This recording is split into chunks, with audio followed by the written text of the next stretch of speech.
ഇന്നലെ കാലിക്കറ്റ്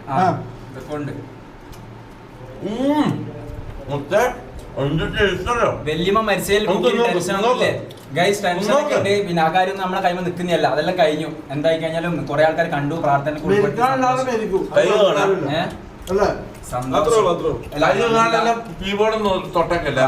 ഉൾപ്പെടുത്തിയോണ്ട് നമ്മൾ ഇതൊന്നും നമ്മളെ കൈമ നിൽക്കുന്നില്ല.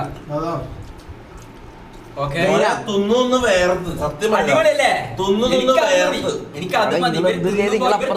ഇവരാ സന്തോഷല്ലേ, നിർവൃതിയാണ് ഞാൻ. അതാണ് എനിക്ക് ഫുഡ് ഉണ്ടാക്കുന്ന എല്ലാവർക്കും അങ്ങനെ തന്നെ ആയിരിക്കും. അവിടെ ഞാൻ ഒന്ന് ലൈവ് ആയിട്ട് നിങ്ങൾ അപ്പുറത്ത് പോയി തിന്നോ? ഒരു പോയിക്കോട്ട്. എല്ലാരും അടിക്കുന്നുണ്ടല്ലോ. സൂപ്പർ അല്ലേ? അപ്പൊ എന്താ